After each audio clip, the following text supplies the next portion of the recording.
guests for insights on issues impacting local government and the citizens of Pennsylvania.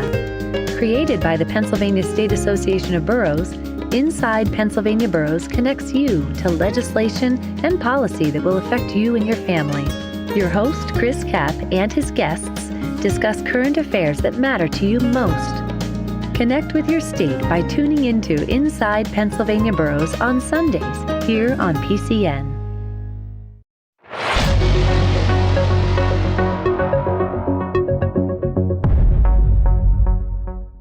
My guest today is Senator Tim Kearney, who represents Chester and Delaware counties in eastern Pennsylvania. Senator, the Senate Democratic Policy Committee met earlier this week and to discuss the issues between virtual and in-person learning in this coming school year.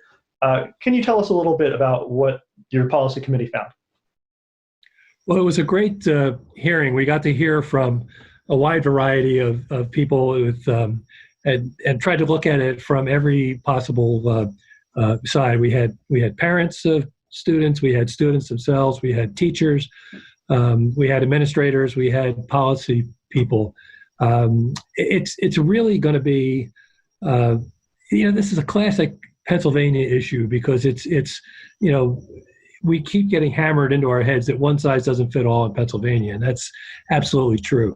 And we need a system that's flexible enough that we can, relate the educational solutions to the immediate problems. So, education in Pennsylvania is always geared around local control. And that's kind of what we're seeing happen right now. So the governor's guidelines can be interpreted by the individual school districts to see how it fits them and what they should be doing kind of moving forward. That all being said, the majority of the people we heard from, and a lot of them were centered in the southeast part of the state, there's real issues with bringing the kids back for in-person schooling in a lot of our districts. And even since that hearing, we've seen several districts that have changed their hybrid models into all virtual models in Delaware County and Chester County. What do you think some of those major concerns for the shift from hybrid models to full remote? Are there specific issues that are really driving that? Well, it's a very complicated, matrix of issues. I think that the hybrid model itself was problematic in terms of transportation costs, in terms of cleaning costs, in terms of how do you do these classes where you're teaching to half the class in person and half the class on a Zoom call becomes really difficult. And the whole idea of who's actually with the kids who are at home or in a child care situation. I mean, do our child care providers all of a sudden become teachers as well at the same time in order to make those things kind of happen? I think the all virtual model right now, one of the advantages of it is that essentially the class gets recorded and the students can take advantage of it when it's possible for them. So we have lots of households, for example, that might have 3 students, but they only have 1 computer.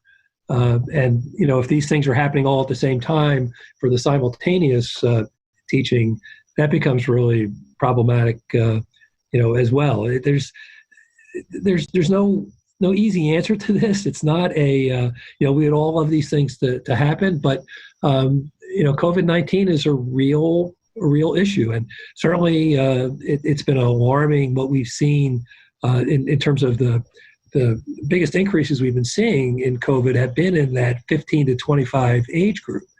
And quite frankly, a lot of it, particularly in Delaware County, can be traced right down to the Jersey Shore. And it's people are not doing social distancing. They're not wearing masks. And I totally get that, especially in the 15 to 25 age group. I mean, those people are still immortal, right? It's not. They assume they're going to be fine. But well, leaving that part of it aside, there is some sort of conversation happening about what happens with the inequity between in-person and virtual learning, especially with children who are from homes that don't have access to things like the internet or computers, like you mentioned. So what are some potential solutions for those families as we move into the school year? Well, we're it's interesting. What COVID-19 has really done has put a magnifying glass over these inequities that have been part of our society for a very long time. So what we're seeing right now, it's a combination of internet, availability, internet access. I mean, it's a huge issue in our rural communities, right? Rural broadband is one of the things we talk about all the time and trying to push. And of course, rural broadband hasn't happened because the providers can't make it work in the marketplace. They can't. It's not so much that they don't have the technical ability to get broadband into those places. It's that the marketplace, in their mind, doesn't support it or can't support it. We have the same issue in our districts that are closer to urban centers, but there it's more about affordability of access. The access is actually there, but a lot of people can't afford it. And you mentioned, the sort of the hardware things. Trying to get Chromebooks to students is still an ongoing process. We did just hear that the William Penn finally did secure Chromebooks for all their 1 to 5 classes 1 to 5, which was great because we've been trying to find them Chromebooks and funding for that for a while. So people are picking away at it. They're getting there. They're trying to find out the things that can actually work. But in the end, it's going to be the same issues that we had. They're just going to be magnified now because of the effects of COVID. You mentioned the attempt to get kids Chromebooks for the coming school year. Obviously, that's going to be a lot of money. There's a lot of kids in Pennsylvania. That's going to be a lot of Chromebooks. How does that funding mechanism work? What funds are we using to get kids this hardware? Well, there are some of the CARES money that was sort of allocated towards those things, and there were grants that school districts could apply for to basically to head off that sort of technology gap. And several of those grants were just issued this week, I believe. So it's which is last time I checked, we were actually in August already. So it's getting very close to when we're going to be actually there and trying to start some semblance of the school year again. Now, for the schools who have decided to stay in person for the time being, there's obviously some concern about distancing, whether face masks are mandated, things of that nature. We've all seen the viral photos coming out of high schools in Georgia where they're packed in there like sardines.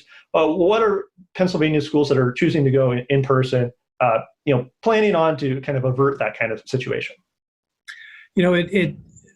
A lot of these issues come back to that idea of local control, that we have the system that we have set up in Pennsylvania is really there in order to give local school districts their ability to interpret these kinds of guidelines and things as they move forward. So we've seen in my district, we've seen some schools that are strictly going by the 6-foot separation rule and setting up desks that way. And other districts that are interpreting it, 3 feet will probably work fine, kind of, and it's, I'm not making that decision, and it's going to be interesting to see how that all kind of works. We mentioned very briefly transportation issues earlier. That's a huge issue. How close do you put kids on the bus? Do you set up plexiglass barriers in between the benches? That seems unlikely, right? It's, as you kind of move forward. And you come back to the fact that kids, we all have trouble wearing masks for any extended period of time. Can you imagine what 10-year-olds are going to do, as it works forward? The whole, the social separation, all these kinds of things. My background is I'm an architect, and I spent 35 years of my career trying to design the built environment in ways to bring people together.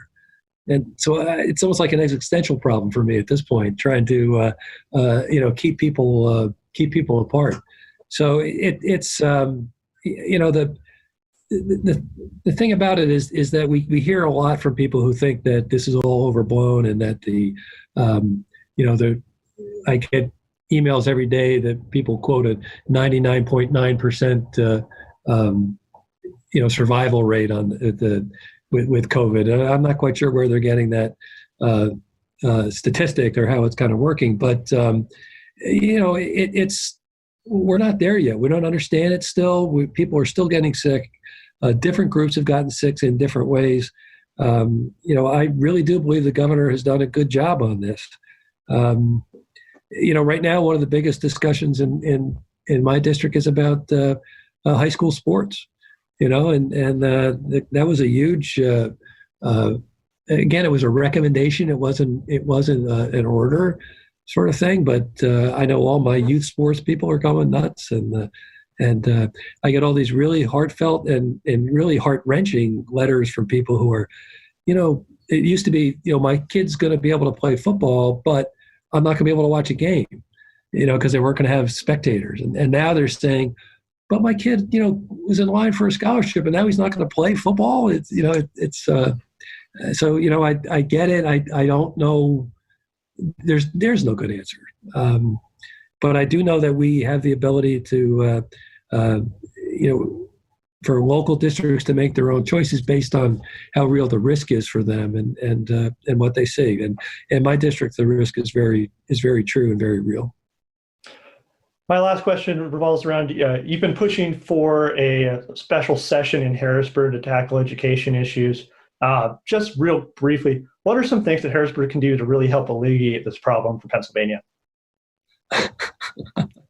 Morgan, that's not really a fair question. There are, first of all, the special session we're pushing for education and for election issues.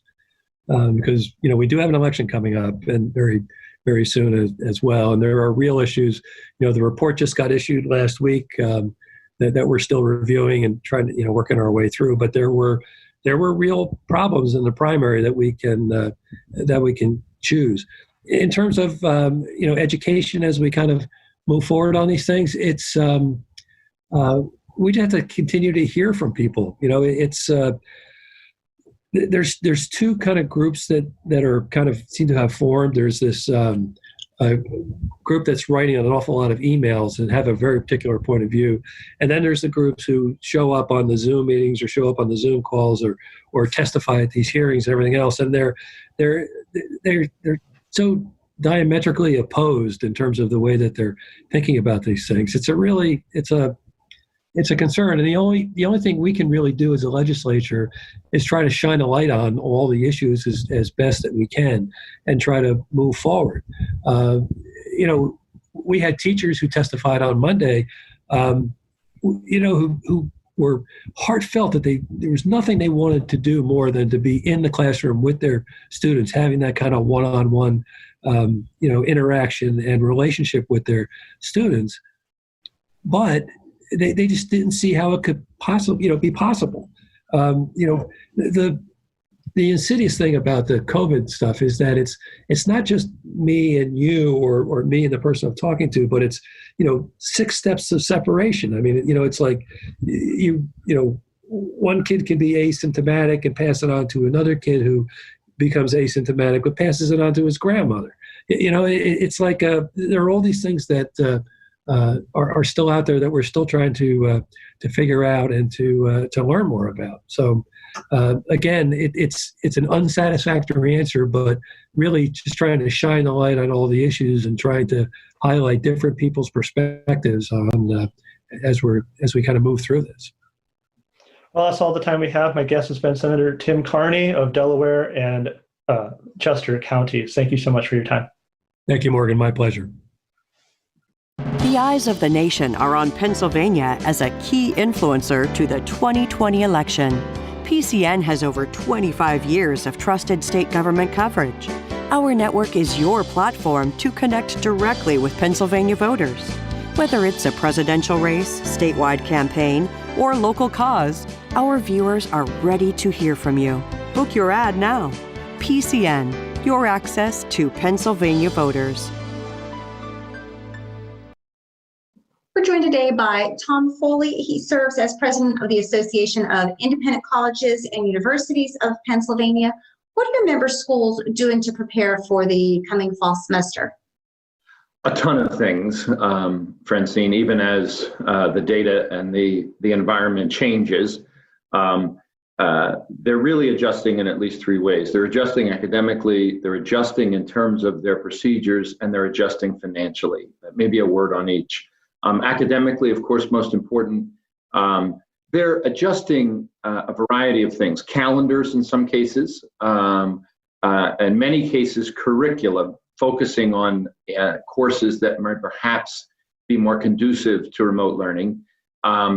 They work on the teaching modalities, hybrid, high flex, those kinds of things. And lastly, they work on participation modes, whether students need to be in there every day, giving them elective options for how they do it. So academically, there are a ton of variables that every one of these 90 plus schools is working with. Procedurally, it's all about safety. They have had to get up to speed very quickly, even before the closure in March, over the basics around this virus. All of these campuses are now outfitted with hand washing stations all over the place.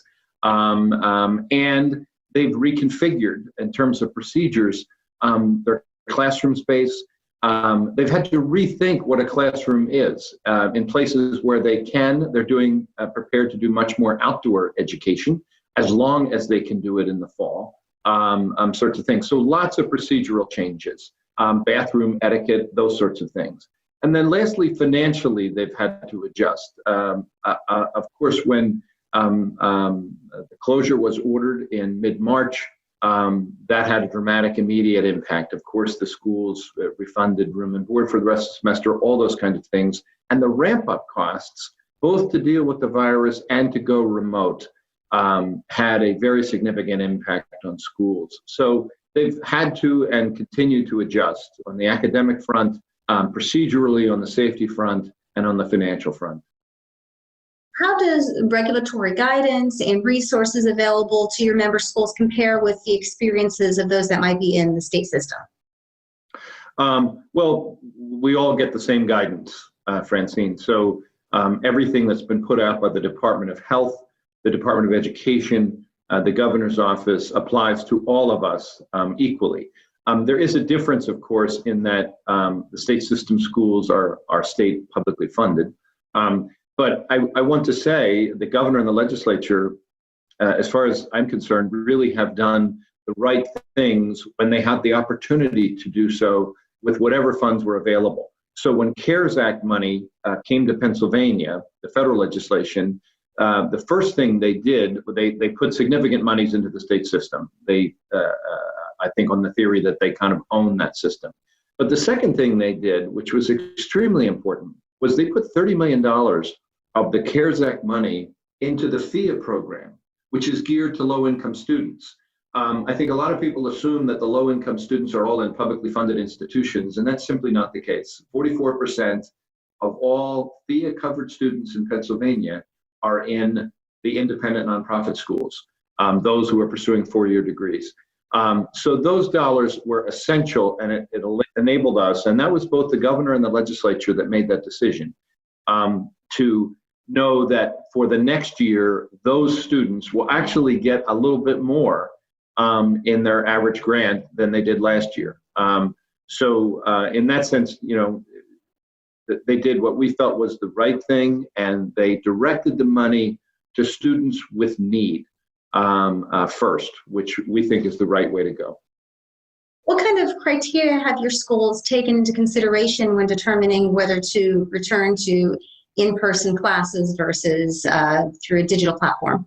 Sure. I mean, it's all about safety. The wisdom of the approach that the governor and the secretary of health have taken is they have really relied on two things. One, the availability of regional data, and two, the wisdom of regional operators.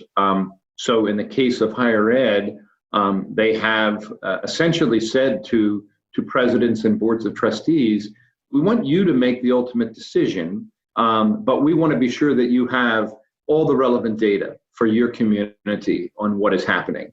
And as you know, the State Department of Health has broken out that data in a regional way.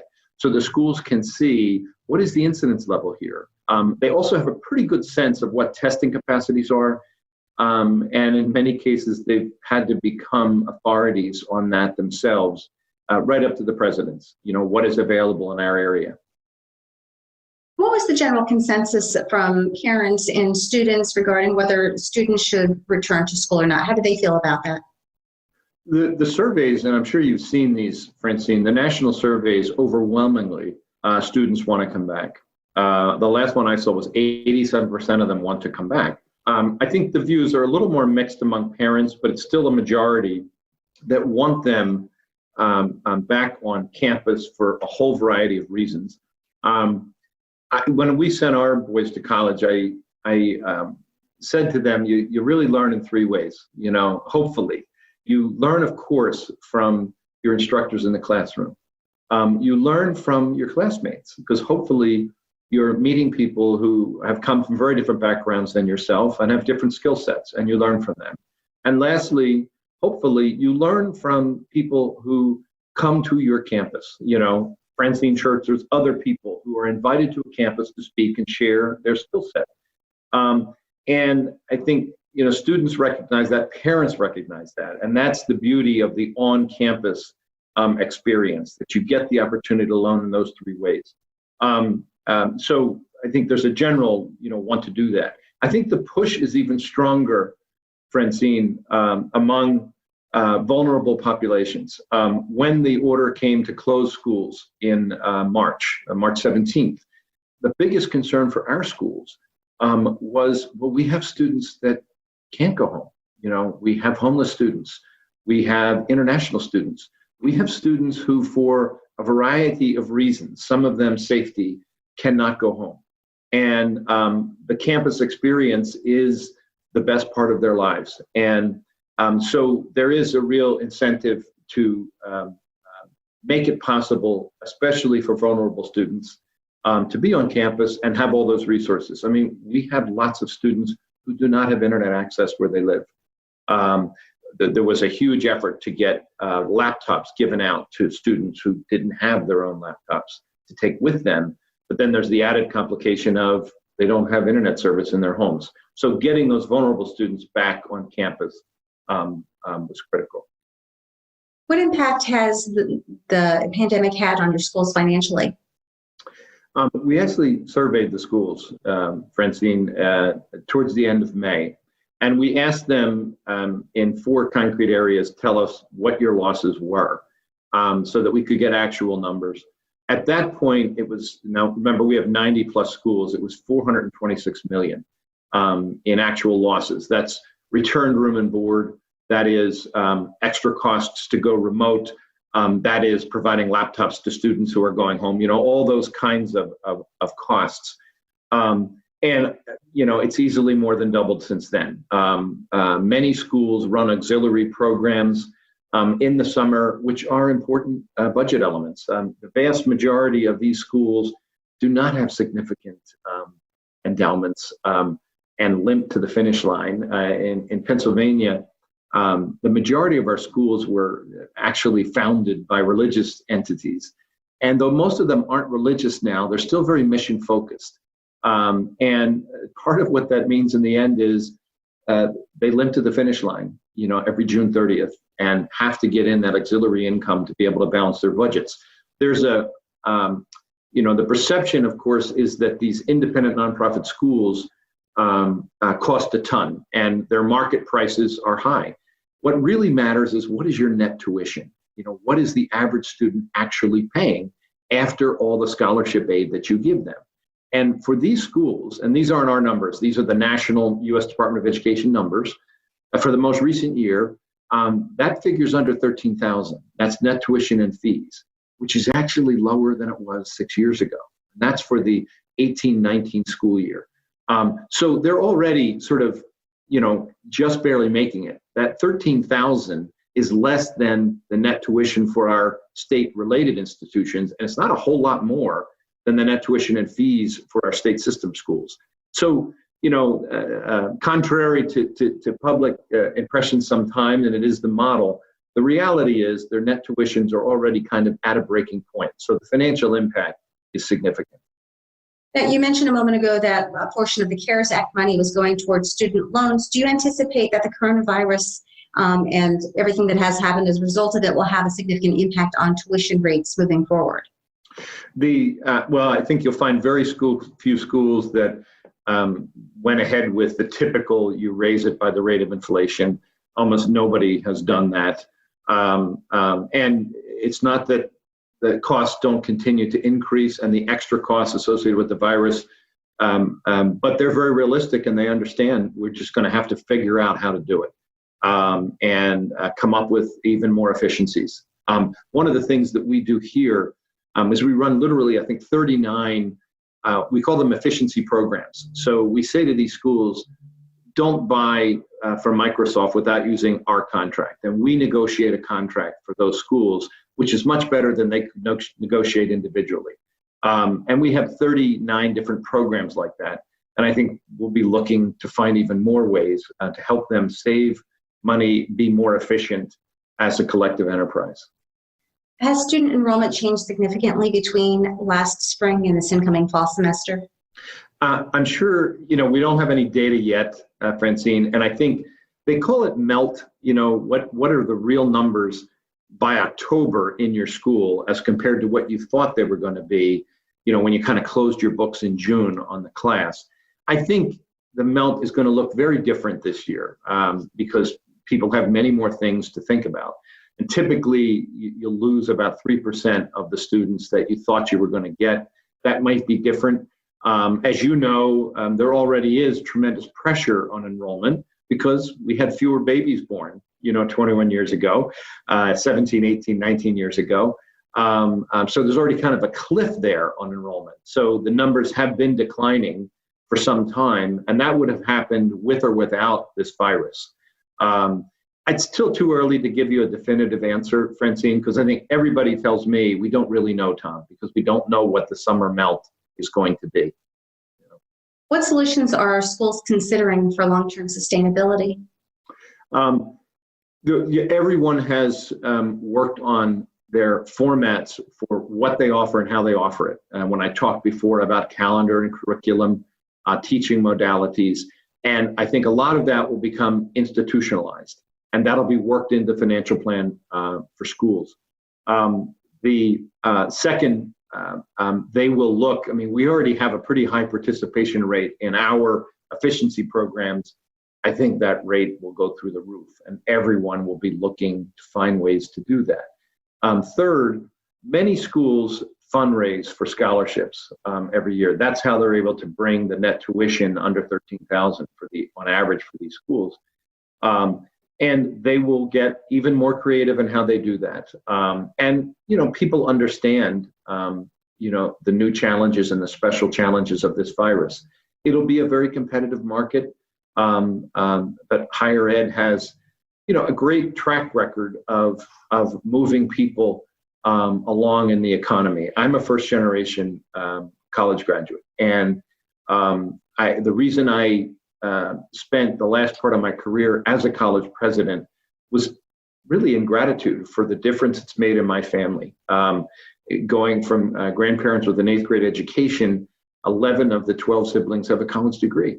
And that is one of the few things when you look at social science data that actually comes true in terms of the American dream. The more education you have, the greater your chances are to sort of move up in the socioeconomic spectrum. So I think they will use that to try to fundraise as well, to try to get through this period of time, however long it's going to be. Overall, are you optimistic that Pennsylvania's independent colleges and universities will be able to weather this storm of the pandemic? I am optimistic, and I want to tell you why. The average age of these schools, Francine, is 134 years. That's 90 plus schools. Some of them have been through civil wars. Almost all of them have been through 2 world wars, the Great Depression, the Great Recession, 9/11, a variety of social movements in this country. And they figured out a way to survive each time. And I think partly because of those experiences and their long tenure, we will again figure it out. This is just too important a piece of the American dream and the American experience to give up on. And I think the track record is good in the past, though this is certainly, and I'm sure this is the most overused word you've heard in your interviews, unprecedented times. But yes, I am optimistic. Tom Foley serves as president of the Association of Independent Colleges and Universities in Pennsylvania. Thank you so much for joining us. Thank you, Francine. PCN is working to help keep Pennsylvanians informed as restrictions are lifted across the state. Join us for Coronavirus Impact, a discussion with civic, business, and government leaders on COVID-19's impact on life during and after the pandemic in Pennsylvania. Watch on cable and stream free on the PCN app.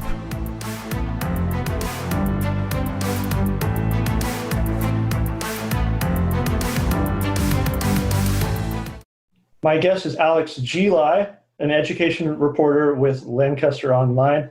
Alex, Lancaster County is currently having its largest school district go fully online to start the year. Can you run our viewers through what that process has looked like? Yes, and thank you for having me. So basically, they originally wanted to do a hybrid plan with most of their students most of the time, most of the students online. I believe it was secondary students 2 days a week, and then younger students 4 days a week. But with more feedback and, this pandemic is just not slowing down, they thought it was best to move toward a solely virtual reopening.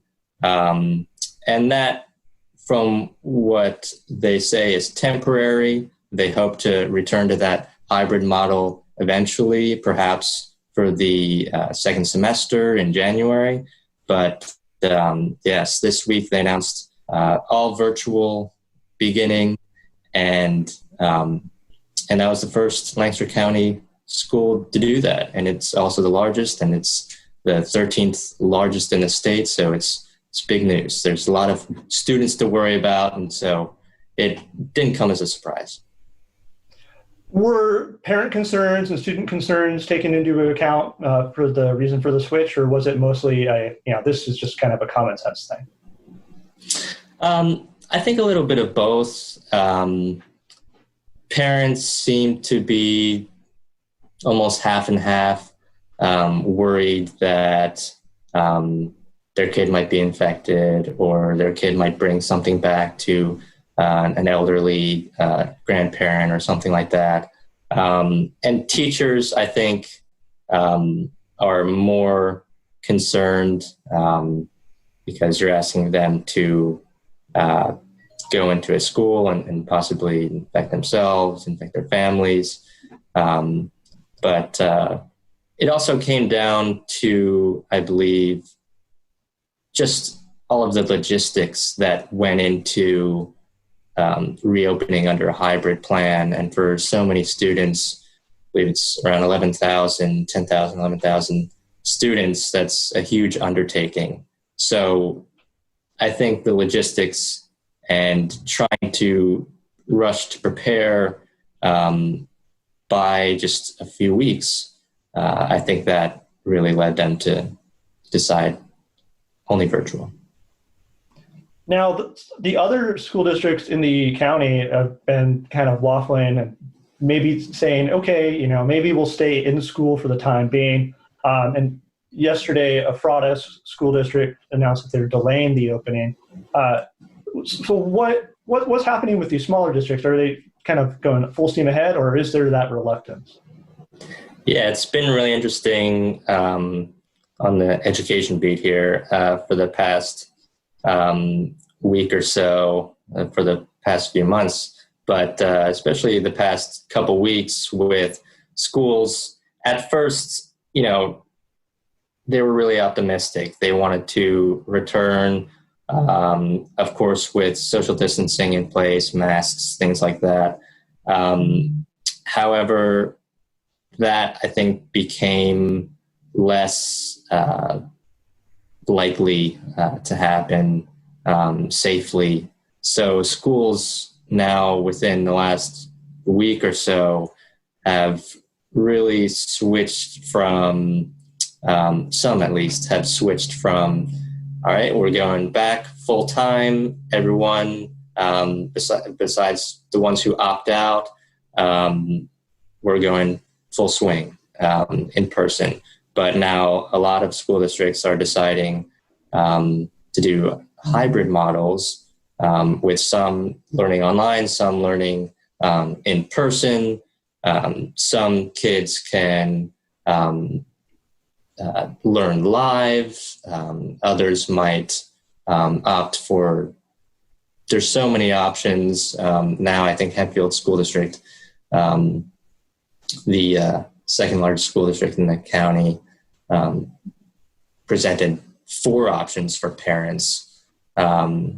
So they've really focused on expanding options and limiting the danger really for kids and employees. So we're seeing a trend of hybrid models with 2 days a week in-person instruction. Some schools have done hybrid models at the secondary level or fully online at the secondary level, middle school and or high school, and then full-time in-person for younger kids. So it's really all across the map, and it's continuing to evolve today. This morning, you contributed to a piece detailing some of the plans coming back to school, and you interviewed an epidemiologist who kind of intimated that there wasn't really a testing plan for these kids once they're in school. So how are these school districts going to be figuring out who has COVID, who doesn't, and how do you really enforce quarantines at that point? Mm-hmm. It's really tough, and I was happy to work with our health reporter Heather Stauffer on that. And at first started out as a story, what happens if a student or employee is tested, and that was expanded to our schools even testing. And it turns out, county anyway, they're not. They just don't have the resources to. They've gotten CARES funding and other support, but that's largely going to personal protective equipment, technology upgrades, things like that. And to manage testing on top of all of that is just beyond them, I'm told. And that's a concern because we don't know if students are coming in or adults are coming in asymptomatic, and that's how an outbreak could start and could spread. And then the process after a school is notified by the State Department of Health. After they notify the school that a test is positive, the process after that is also a little murky. So there's so many layers to this, trying to protect students when they're there, but also not knowing whether they're asymptomatic and not knowing exactly how the process will work after and who will be notified after a student or employee tests positive. So that might be another reason why parents opt to either homeschool or do one of the virtual options that districts have offered. Moving to the topic of higher education, you wrote a piece the other day detailing Franklin Marshall College's plan for reopening for the fall semester, and sophomores aren't going to be welcome on campus for the most part this year. Can you explain a little bit about what the college's thinking was? Yeah, it was an interesting alert sophomores got, I believe it was Monday. There was no real warning. And sophomores were expected to move in just a couple weeks. And this pops up in their inbox saying, nope, hold on, stay home, or find unaffiliated off-campus housing if you can in such a short amount of time. And so basically the reasoning behind that was just limiting the density on campus, limiting the amount of people on campus. And F&M decided to just target one grade level. And so it'll be sophomores in the fall. And if it's necessary, sophomores will be invited back in the spring, and it'll be freshmen who move out and who are essentially banned from campus and will only do remote instruction then. Are there any exceptions? Can some sophomores still come back if there's a medical exemption or what have you? Yeah, there was a kind of a vague mention in the letter from the college president saying that for students that may really struggle with remote learning, they can apply for sort of an exemption and move in. But I'm not entirely sure how that process works or how many students, they're willing to accept. It's sort of vague at this point. Now, how does eliminating an entire cohort really do anything to stop the spread? I mean, yeah, there are fewer people, but I mean, it's still a college campus. People are still going to be, really close to each other. Is there anything extra illuminating the reason? Yeah, I mean, they already announced that a significant portion of their classes are going to be online, similar to other colleges and the university in the county. They're implementing social distancing and other of the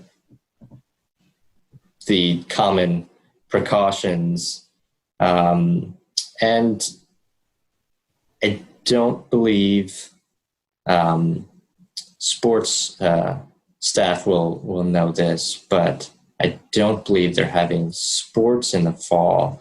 So that's another thing that they're trying to mitigate the spread.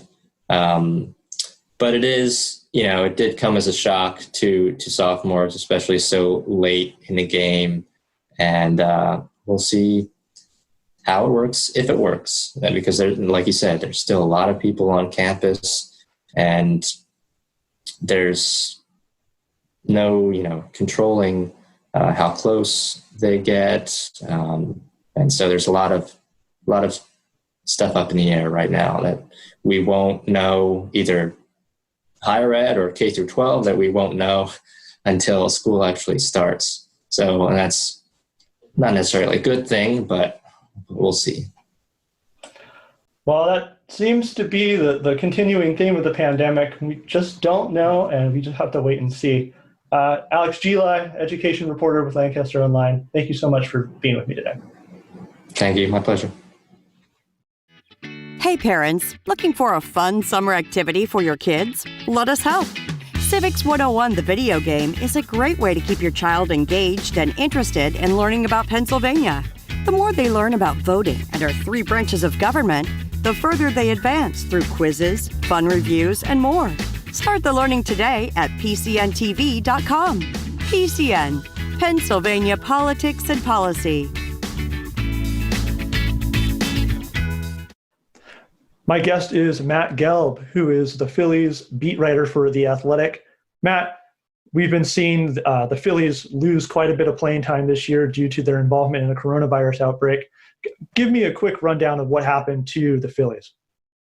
Well, really, I mean, the schedule was unkind because they ended up playing the Miami Marlins on the first weekend of the season, and simply by the virtue of that, they got caught in the Marlins orbit. And as that team was going through an outbreak of their own, and they had 19 players and staff test positive for COVID-19, and they were quarantined here in Philadelphia. And, Major League Baseball was worried about possible outbreak in the Phillies clubhouse just because they had shared the same field with the Marlins for a weekend series. And the Phillies had to wait, and they had a few positive tests in the middle of last week that were a coach and a home clubhouse employee that were later end up deemed false positives by MLB after further testing of those two people.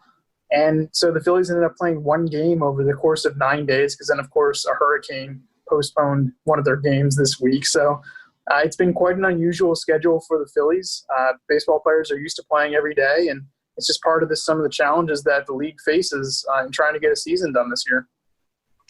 Now, you say that baseball players play every day, but the 9-day delay for the Phillies is an unfortunate situation because they only have 60 games to play, and they have to be wrapped up by October. So that timeline is really accelerated. How are the players kind of handling the time off and coming back?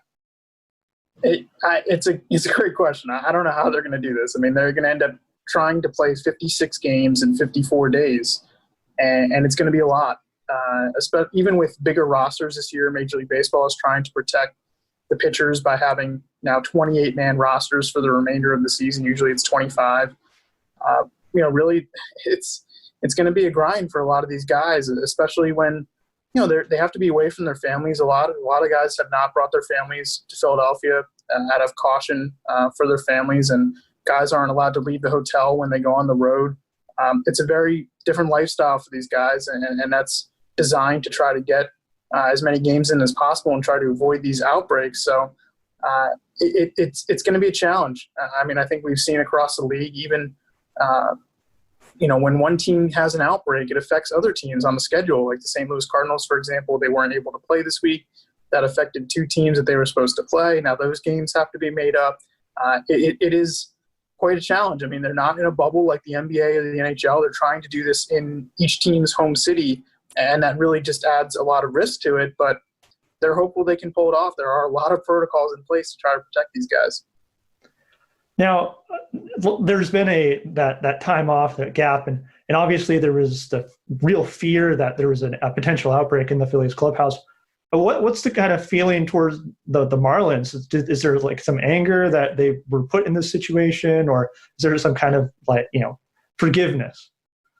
I think there is frustration. I think there's certainly some anger in some corners of the Phillies clubhouse because, they ended up not doing anything wrong other than being the ones who were playing the Marlins, and they really got caught up in this thing. And it's since come out that the Marlins weren't necessarily following every protocol that the league had enacted, and maybe were a little haphazard at times on the road. But I do think there is some frustration. I really do, among the Phillies, just because they really were bystanders in this. And as it turns out, there were no positives on the Phillies, so that does give them confidence that they have been following the protocols. It also gives the league confidence that it's very hard for it to spread from team to team while sharing a field. And that's something that they were hoping for because baseball is a socially distant sport. You have interactions at first base. When a runner gets on, you have interactions at home plate between the batter, the catcher, the umpire. But the fact that the Phillies didn't pick up any cases, even though the Marlins more than half their roster was infected, is giving the league confidence that if they can, sort of play whack-a-mole with these outbreaks that some of these teams are having, they can try to keep going with the schedule. It's still an enormous challenge, though. There was some criticism when all this was starting to blow up in comparing the NBA and the MLS recipes for success thus far. Has the baseball league have any idea or changes in ideas about how the season is going to continue moving forward? I do think that it's possible they end up playing the postseason if they get there at some kind of neutral site, some sort of bubble type situation. I think that's something they have to entertain, and I do think that they're thinking about that now because, it's going to be hard if you end up losing games in the postseason. I mean, once you get to October, they're hoping to play this expanded postseason and have a lot of excitement. And if you start getting an outbreak on one team during the postseason, there are some questions about competitive integrity, fairness. I do think they're going to have to go to some sort of neutral site. And look, there's no fans at the ballparks now, and home field advantage really isn't a thing anymore in the pandemic era. So neutral sites for the playoffs would be really weird. But you know what? Fingers crossed. Like if they're able to get to the postseason, if they can finish the season, then if they have to play it at a neutral site, then so be it. I think that's something that is a real possibility. We're recording this on Thursday, and the commissioner just came out with some additional COVID protocols that we're expecting the teams to follow. They include things like no gatherings on road trips, masks in the dugout and clubhouses, and home players are prohibited from going to crowded areas.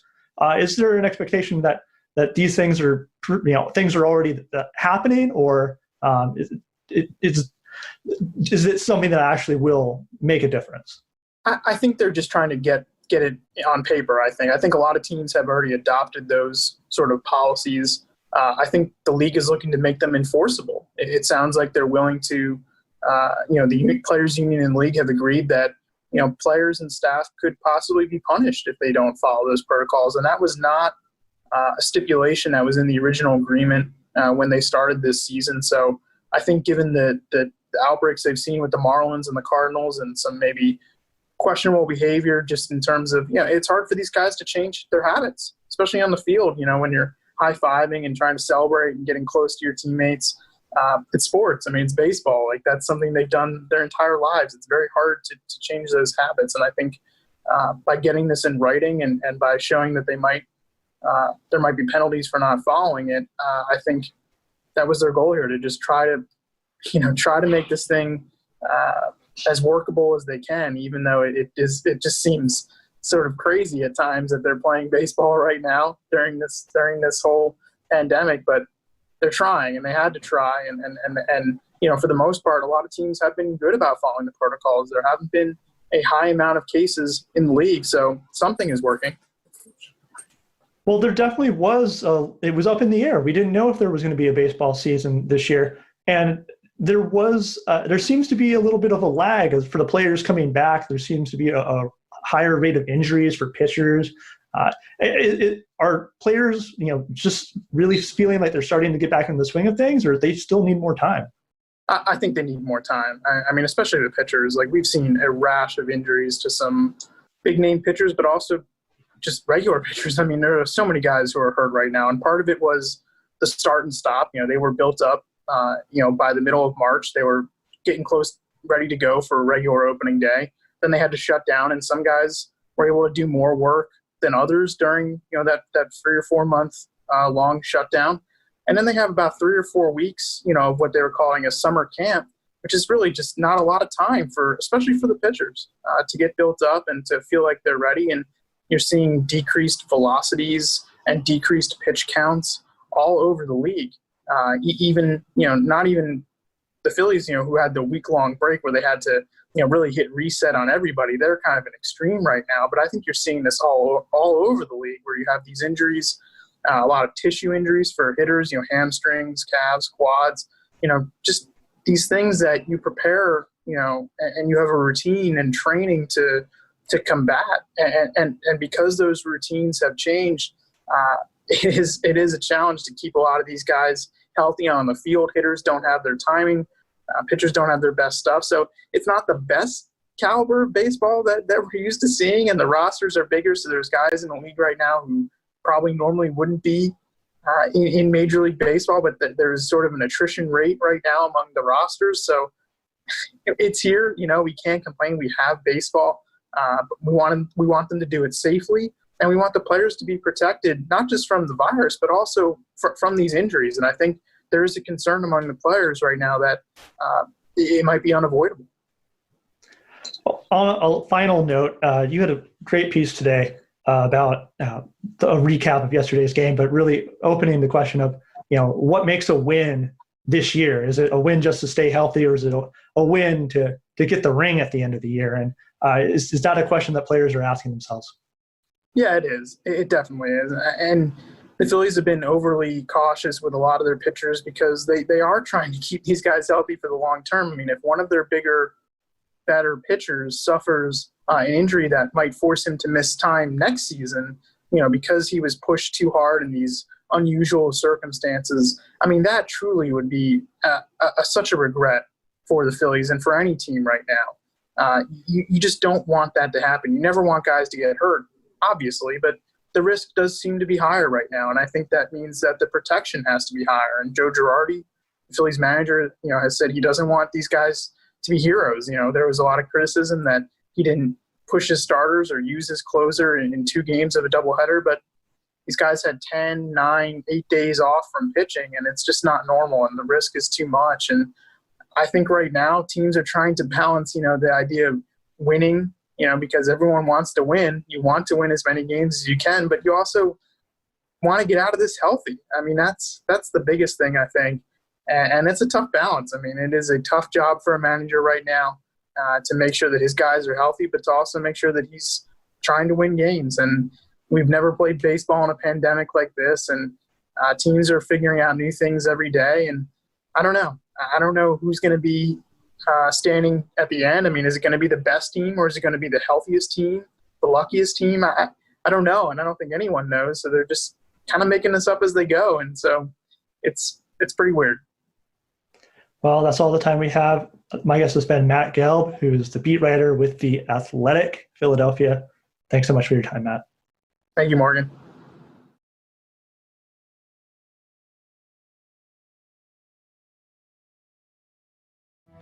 "75 years ago, Japan surrendered to the Allies, marking the end of World War II.